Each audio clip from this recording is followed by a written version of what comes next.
Bueno, me temo que yo no voy a levantar el ánimo de esto.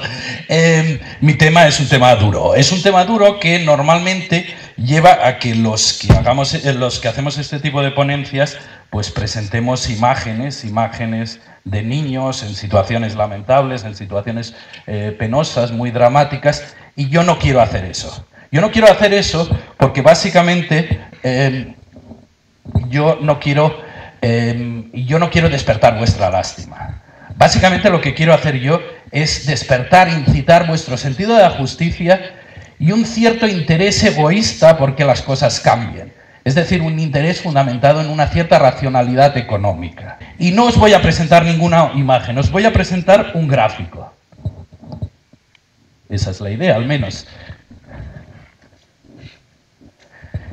Es este gráfico de aquí que nos muestra la evolución de la tasa de riesgo de pobreza a lo largo de los últimos años, de los años de crisis. Arriba podemos ver la tasa de riesgo de pobreza, esa línea azul que se acerca al 30 o sobrepasa al 30 en el año 2014, es la tasa de riesgo de pobreza de la población menor de 18 años. Como podéis ver, es superior a la de otros segmentos de edad, ¿vale? ¿Por qué nos debe preocupar esto? Es decir, yo hoy he venido a Ibiza, soy de Ibiza y soy consciente de que la realidad de Ibiza, en principio, digamos, está muy alejada de lo que se puede imaginar como una sociedad pobre. Ibiza es un territorio con una gran concentración de riqueza y, en principio, posiblemente aquí haya muy pocas personas en situación de pobreza que se consideren pobres o que consideren que sus hijos corren el riesgo de vivir esta experiencia. Bueno, Ibiza no es ajena a esta situación. En Ibiza, cada verano, se da un problema muy grave de vivienda. El acceso a la vivienda es una carga muy pesada que detrae un montón de recursos a las familias y que normalmente les deja con unos recursos bastante limitados. Es decir, se dan situaciones muy parecidas a las que estoy describiendo hoy. Bueno, que se den situaciones parecidas a las que estoy describiendo hoy es una situación que se da en muchas sociedades ricas. Es decir, hay muy pocos españoles que se consideran a sí mismos pobres, en torno a un 10%. Los indicadores de pobreza nos indican que hay bastantes más, que hay un 20% de españoles pobres y como podéis ver, un 30% de niños en situación de pobreza. Y además, esta tasa está creciendo en los últimos años, está creciendo desde 2004 y venía creciendo anteriormente. ¿Por qué nos debe preocupar esto? Bueno, nos debe preocupar al menos por tres motivos. Primer motivo, la pobreza infantil es especialmente injusta. Nacer y crecer en un hogar pobre es una lotería que te toca. Tú no has hecho ningún mérito para que te toque. Digamos, ni siquiera has comprado el boleto. Tú naces en un hogar pobre y eso te marca la vida. Te marca la vida y te marca la muerte. Es decir, te condiciona la muerte. Nacer en un hogar pobre básicamente afecta a tu progreso educativo. Incrementa tus probabilidades de abandono escolar. Incrementa la probabilidad de que sufras situaciones de obesidad en la infancia que se trasladan a la vida adulta y complican tu salud en la vida adulta. ¿Vale? La pobreza infantil está asociada con la integración en el mercado de trabajo, es decir, los niños que viven en situación de pobreza infantil tienen una probabilidad más alta de sufrir situaciones de paro en la vida adulta. Tienen una probabilidad más alta de verse involucrados en problemas con la justicia, de ser arrestados, de pasar tiempo en prisión. Es decir, ser pobre deja cicatrices que te marcan en la vida y te marcan en la esperanza de vida. Las personas pobres, por término medio, viven menos que las personas más ricas. Hay estudios muy interesantes a este respecto que muestran que los barrios pobres de las grandes ciudades, de ciudades como Glasgow, se viven bastantes años menos que los barrios ricos. En Glasgow, en concreto, 24 años menos que los barrios ricos, por término medio. Eso significa, básicamente, que la diferencia entre vivir en un barrio rico y en un barrio pobre de Glasgow es equivalente a la diferencia de vivir en Inglaterra y en Haití, donde también encontramos 24 años de diferencia en esperanza de vida. Estos son como muñecas rusas, ¿de acuerdo? En las ciudades españolas la diferencia es más pequeña, de 8 o 9 años, pero existe.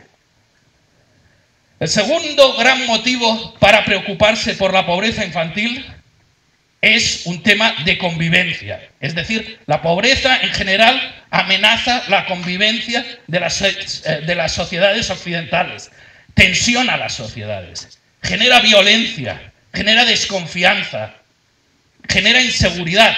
La gente que vive en sociedades desiguales, en sociedades donde hay mucha pobreza, vive en sociedades en que los niveles de confianza en el otro son muy bajos. Y la confianza es un elemento, un ingrediente muy importante para cimentar la cohesión y la calidad de una sociedad.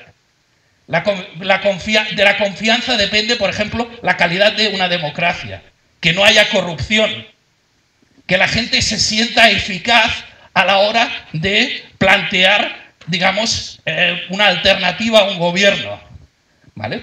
La confianza es un elemento fundamental, es lo que los economistas llaman capital social, y la confianza no existe en sociedades desiguales. En sociedades desiguales las tasas de homicidios son más altas, en sociedades desiguales el número de personas en la prisión es más alta.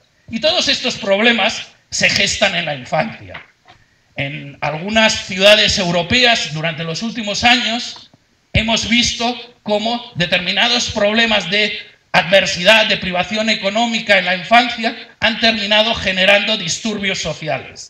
Disturbios sociales que simplemente expresan esa desafección, esa alienación de los grupos más desfavorecidos respecto al conjunto de la sociedad.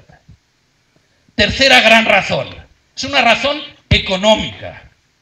La pobreza infantil, la pobreza en general, representa una carga económica para cualquier tipo de sociedad. Es, en primer lugar, un coste económico indirecto, lo que los economistas llaman un coste de oportunidad, que es el coste en el que incurres por no haber hecho alguna cosa que podrías haber hecho. Es decir, permitir que un porcentaje relativamente alto de niños permanezcan en situaciones de pobreza es lo que los economistas llamarían no capitalizar óptimamente sus talentos naturales. Es decir, desaprovechar el talento con el que han nacido estos niños. No permitirles hacer las contribuciones, las innovaciones que estos niños son capaces de hacer. Al no permitirles hacer esas contribuciones, esas innovaciones, digamos, los dejamos atrás. No permitimos que una persona talentosa se convierta en un ingeniero o se convierta en un programador informático y contribuya con sus cotizaciones a financiar nuestros servicios públicos, a financiar nuestra sanidad, a financiar nuestra educación, a financiar nuestros servicios sociales. Os cuento una pequeña historia, la historia de Carlos. Carlos es un chico de origen colombiano al que entrevistamos durante una serie de años consecutivos en un estudio sociológico que comenzamos ya hace unos años, antes de la crisis. Entrevistábamos a adolescentes vulnerables en Cataluña durante 4 años consecutivos en una encuesta y posteriormente a algunos de ellos los entrevistamos a fondo en una entrevista personal. Carlos era un chico con grandes notas, sacaba grandes notas y eso era el orgullo de su familia. De hecho, vino un psicólogo en un determinado momento, le pasó un test y tenía un 128, es decir, estaba al borde de la superdotación, ¿vale? Carlos terminó sus estudios de enseñanza secundaria y entró en la universidad para estudiar ingeniería aeronáutica. Sus padres siempre se habían ocupado de que Carlos tuviera de todo, ¿vale? A pesar de las estrecheces en que vivían, que eran bastante intensas en algunos momentos. Su padre trabajaba en la construcción y el trabajo durante un tiempo fue continuo, pero empezó a escasear y en un determinado momento incluso, digamos, empezaron a pasar dificultades económicas que se agravaron hasta el punto de que no podían sufragar su vivienda. Terminaron siendo desahuciados, y los padres de Carlos decidieron que era el momento de volver a Colombia. Carlos terminó dejando sus estudios y volviendo a Colombia con ellos. Hoy Carlos es un chofer en Medellín, le van bien las cosas, está a punto de casarse, pero hemos perdido un ingeniero aeronáutico en España. Hemos perdido un ingeniero aeronáutico que habría cobrado un buen sueldo, que habría trabajado de una forma innovadora para nuestro país, que habría contribuido a la economía del conocimiento, a hacer más competitiva nuestra economía en el mundo. Es decir, hemos perdido una pieza importante. Es decir, la pobreza infantil tiene unos costes económicos que son fundamentalmente costes de oportunidad, los costes de lo que podría haber sido y no fue, básicamente porque Carlos y otros como Carlos no hicieron las aportaciones que podían haber hecho. La pobreza económica, la pobreza infantil tiene otro tipo de costes, de cargas para la sociedad. Todos los problemas que os mencionaba antes, la obesidad, los problemas de salud, los problemas de integración laboral, las prisiones, la policía, digamos, la gestión de la pobreza con trabajos sociales, con trabajadores sociales nos cuesta dinero cada año, nos cuesta mucho dinero cada año.